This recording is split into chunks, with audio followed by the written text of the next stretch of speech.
y'all. Thanks so much for joining me, Kelly, aka The Wandering Widow. On this show, we will address the many aspects of life after loss and the journey towards wellness and wholeness through exploration of self, planet, and all the relationships that we make along the way. We're going to do so with a little bit of grit, some grace, and a dose of that dark sense of humor. Hopefully you'll laugh. I'll likely cry. Everything's fine.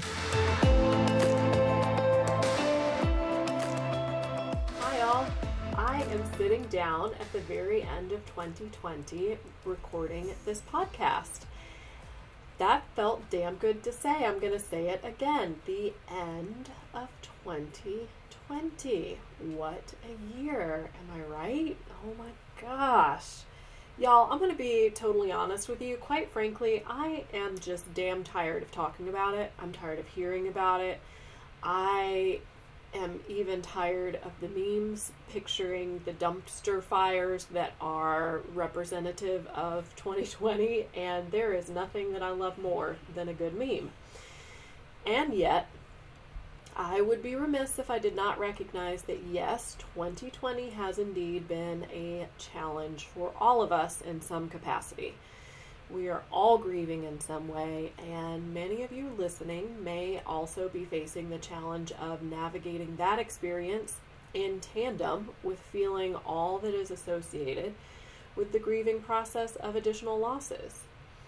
So I did want to take a moment and recognize that and call in the awareness that this is a safe space to feel all of the feels, at least for the next handful of minutes, and share that you are seen and that this space is being held for you and for your process, whatever that process may or may not look like for you.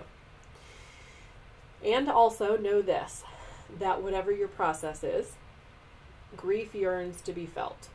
It yearns to be felt, to be seen, to be understood. It yearns for a space to be held for it. Just like you yourself yearn for all of those same things. As a griever in Western society, we are faced with the reality that often we're not encouraged to do that for ourselves, to hold space for the grief that is inherent in many of our experiences to express itself. We're given our prescribed or allotted amount of time, and in that time we're allowed, I'm using little quotey fingers here, allowed to be the messes that grief can often make of us. And then, magically, we are expected to tidy ourselves up and carry on with our lives, be productive at work, be stable and grounded and productive at home, and just get on with things. And look, I would love to say that we as grievers should all just throw our hands up and teach the world through experience that that's not how grief works. Because as grievers, we know that is not how grief works. I would love to tell you, just go ahead and cry whenever you feel like crying. Go ahead and curl up under your desk at work and yell and scream. I would love to tell you to just look at the person standing in front of you and be wholly, truly authentic with them, no matter who they are and what kind of space they take up in your lives, right? Just teach people what grief looks like and what we need as grievers through experience. But hey, I am also a realist. And the sad reality is that we just aren't there yet. We are not there as a culture yet, and I do believe that that is changing, because I believe that the world is changing, and that is part of the dumpster fire of 2020, I believe, is that we are all collectively as a world being forced to recognize that uncomfortable emotions, experiences, and emotional landscapes are present in all of us, and the more that we run from them, the more intense they become. We're making some strides, and as we stand today, daily life is still necessitating that we pay our bills on time, that we show up at work, that we take care of our kids, that all of those tasks that are associated with being an adult human are at least at some point managed. And that those few days of bereavement that were allotted by society at large is woefully inadequate to be able to hold space for the amount of emotionality and healing and expression that is needed to be able to then move forward in a more grounded and fully actualized manner. And I don't need to tell my grievers that that segment of time that I like to refer to as like the period of raw grief, it is intensely brutal. It is unpredictable, ungrounding, downright, absolutely unfucking controllable. And y'all, it does not conform to being held in those bereavement days. Nope. Surprise, surprise. In most cases, those days of raw grief can go anywhere from, 90 days to a full year.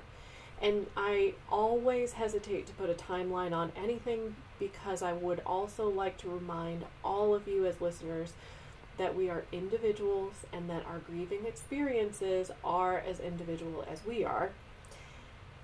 The only reason that I even throw out that spectrum of time is that I would like for all of you as both grievers and support people to know and at least hear and potentially be able to internalize and understand at some level that we are not sentenced to a lifetime of loss-fueled loneliness and longing.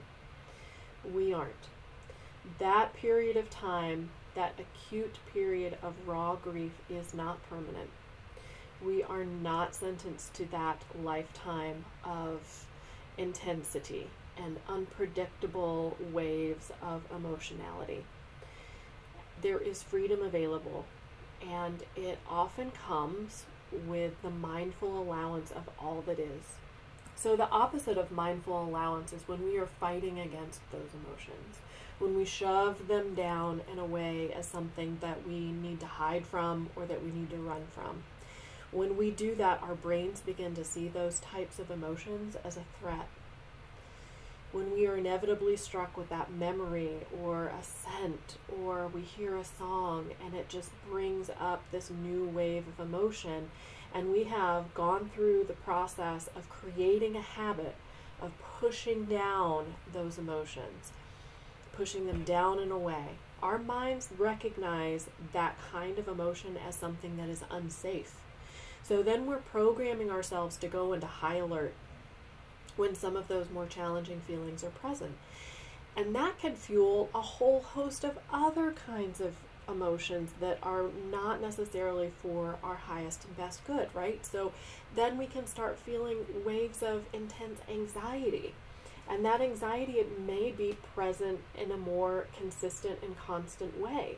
We've now forced our mind to go into high alert and in recognition and in preparation for these emotions that it has then labeled as unsafe. This emotional avoidance can then begin to manifest in other ways. So maybe we start getting headaches, maybe we start getting body pain, maybe we start to have digestive issues. What we know about emotions is that what we resist is going to persist. So how the heck are we supposed to know how to navigate the world and all of the responsibilities that we have as humans, and not when it is also not socially acceptable to curl up in a ball and scream when we're at work, when we feel like we need a moment of intense grief expression? And we want to ensure that we are allowing ourselves the space to fully grieve as we move through this process, because we know that what we resist will persist. A helpful tool is something called intentional grieving. What does that mean? It means, if we break down the meaning of the word intentional, it means on purpose. So we're grieving on purpose. So that can mean that we create a space for deliberate and focused feeling. And again, because we are individuals, this is going to look different for each of us. The commonality is the intention to feel all of our feelings, to ensure that we're giving them the space that they need to be expressed. So we can create an environment to let off a little bit of that grieving steam so that we aren't faced with the adverse brain programming, that we are unsafe in the presence of those really dense or more difficult to experience emotions. And then, as a result, we can more easily navigate those moments when we have the surprise grief spiral or that tidal wave of intense emotions, because we have already done the work of signaling to our brain that while what we are feeling is painful, it is not dangerous and it is not permanent. And creating that intentional grieving experience is, again, it's going to be different for each of us. When Clint passed away, when he died, I knew that when it was time for me to go back to work, I was going to be holding space for clients. And as wonderful and compassionate and amazing as all of my clients were and are and continue to be, I am a professional and want to ensure that I had my personal boundaries in place and that I wasn't going to be a crying, weeping mess throughout all of my client appointments, because I was employed to be a space holder for those people. And also, I was not in the financial situation to be able to take off a full 6 months, year and a half, whatever it would have taken for me to not have the same kind of emotional surges of grief spirals just throughout a given day. Because at that point in time, I knew I couldn't make it through a day without crying.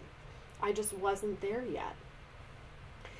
And because I knew that, and because I knew I also wanted to ensure that I created safe and grounded spaces for my clients, I knew I needed to express those emotions, and I needed to have a place to be able to express those emotions. So that is why I folded in the intentional grieving experience.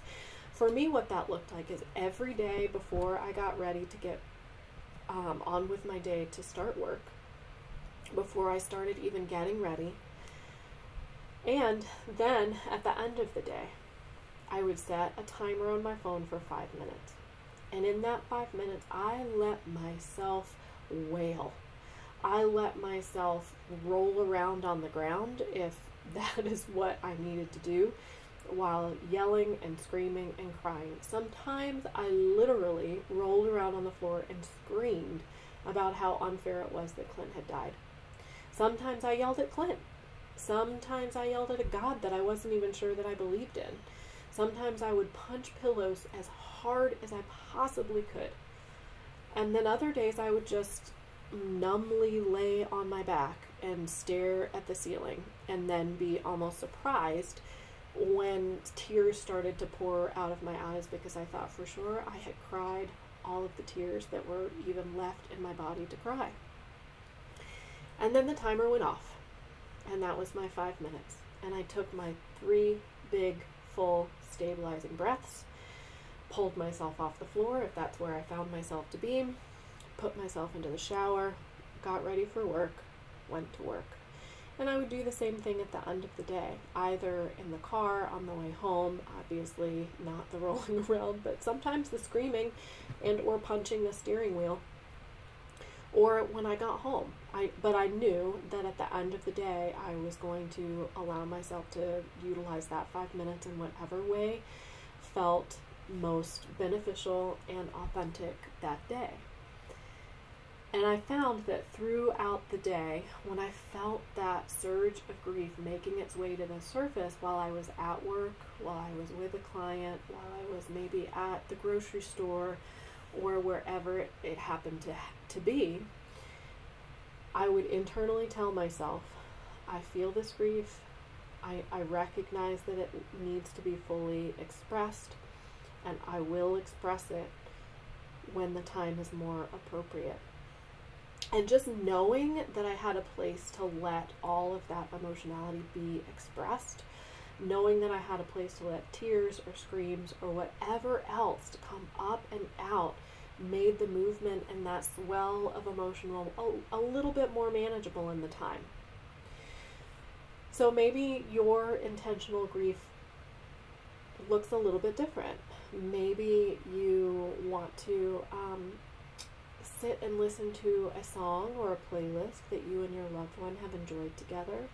Maybe you want to light a candle for them every day and, feel any of the feelings associated with your loss experience as you light that candle. Maybe you create a special location in your home that feels comfortable and supportive, and you go there every day and you journal about what it is that you're feeling and what it is that you're experiencing in your mind and your body and maybe even your soul. Another great option is to work with a grief coach, someone who has some practices and skill sets in place that may be able to support you and help you to build some action-based steps that will help you along your own intentional grief process. Perhaps you hire a therapist, and then okay, so I have this hour on this day, and I am going to fully express and let out any of the emotion that I have been suppressing for however many hours that I have been at work, or that I have been actively parenting, or that I have just been adulting. I do want to make the distinction that intentional grieving is not the same as choosing to be unhappy. I would also like to reflect and hold space for the potential for there to be a segment of time within this raw grief experience that you might feel like you want to be sad, you want to be despondent, you want to be depressed, you want to be lost in longing.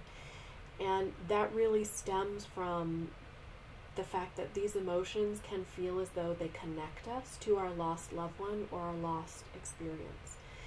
Almost as if the feelings of sadness create this, like an energetic line that feels like it binds us to what we once had. And the thought of living a life without those energetic lines is it's too big. It's too far away. It's too much to think about. Striving to leave that kind of connection that we have with our loss, it can be just too much. So as a result, we may not even want to create a life that doesn't include the grief associated with our loss. So I do want to recognize that is a normal part of that raw grief experience, and would also like to make a distinction that intentional grieving is not the same as choosing to be unhappy and choosing to re-traumatize ourselves with activities that spur intensity. Okay? So while that segment of time where you are almost in the throes of that ungrounding, unavoidable, all-consuming grief, that is also could also be associated with feeling like that's all you have left of your lost loved one and lost experience. We want to eventually shift and move, and we want to allow that experience to be fully embodied and fully expressed and fully spoken through, so that does not persist within our lives. Because the honest to goodness truth of it is that we are forever connected to our lost loved one and or our lost experiences, and it is not those feelings of despondency and sadness and longing that tie those minds. It is love. And part of the grieving experience is love. It is an expression of that love. That is what grief is. That is a portion of what grief is an expression of not having a place, a person, or an experience to funnel the love that you have towards a person or event or relationship that is no longer present in your life. So I'm not saying that you need to let go of that connection. The connection will be there.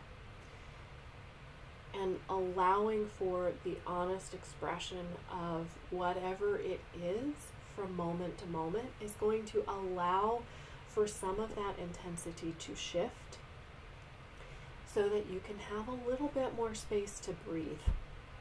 right? Just to breathe. So intentional grieving is not the same as choosing to be unhappy and choosing to re-traumatize ourselves with activities that are going to spur that intensity.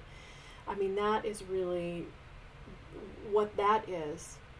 Choosing to be unhappy and choosing to re-traumatize ourselves, that becomes almost an addiction. And I have often seen that in clients as well, and that's something that we have to work through. Because what is an addiction? It is when we are trying to replicate a feeling over and over and over and over again. And that is not the same as intentional grieving. Intentional grieving, the distinction is the intent. Because intention means on purpose. So we need to really think about what is the purpose in this intentional grieving process. And at the end of the day, the intent in the best and highest good for yourself as a human individual living on this planet is to live a joyful, fully expressed, grounded life of love and appreciation. And I know that that potentially sounds really fucking hokey. I get it. And I also get that if you are in the throes of grief, you don't want to hear that mess. You just don't. You just don't. You can't. You might be able to hear it kind of ethereally as, well, that's something nice for you, but there's no way that that is right for me. Or it might just not be right for you right now. I see you, I hear you, I understand, I have been there. I once had a conversation with my dear friend Meg, and she really was reflecting to me that she embodied in her own experience, in her own process, a desire for living a life of beauty and bliss, and that part of her own grief and grieving experiences was allowing and embodying that to fold into the beauty and bliss. And I looked at her and I was like, I'm just not there. That's great, and I am just not there. And to her credit, she heard that and she understood. And so I do want to just reflect that I understand that to hear those words might be a little too woo-woo and too much right now, okay?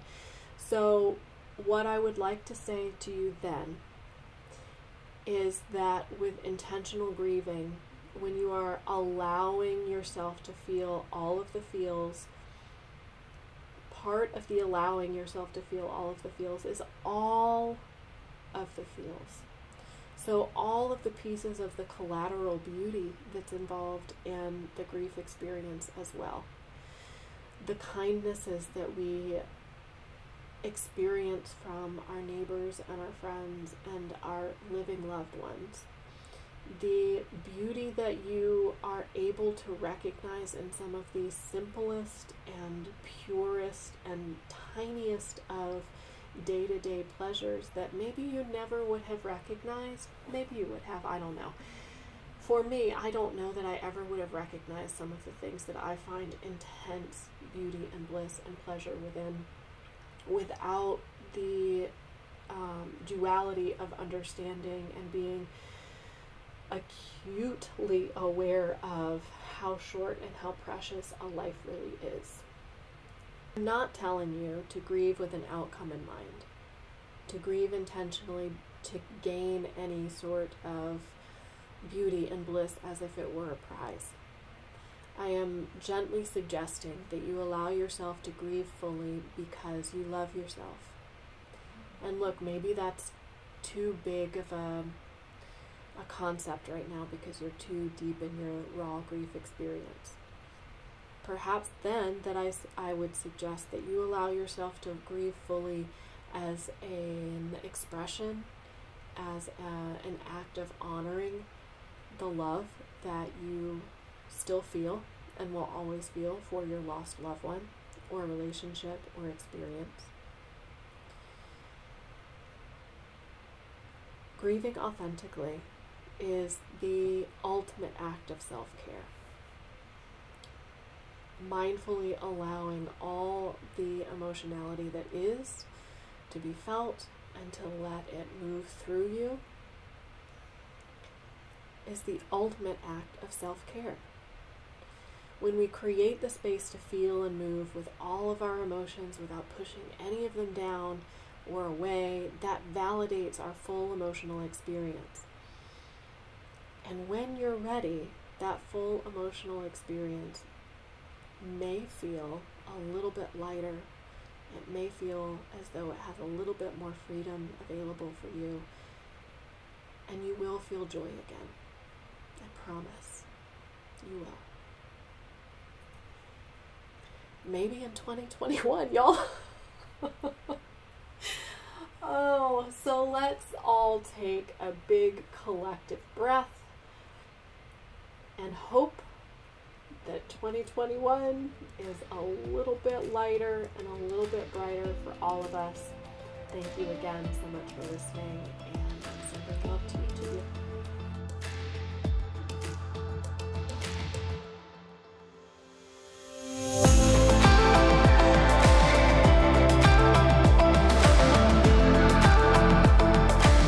You guys, thank you so much for spending your time with me. I so appreciate you.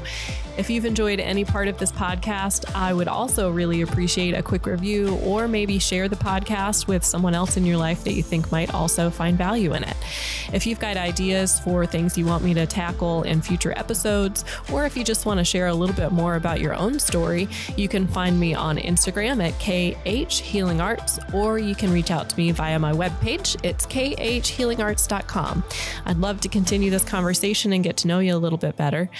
And as always, please know that you are loved, appreciated, and that I hope you are well in all of your wanderings. Yeah, I know that's corny. Doesn't make it less true.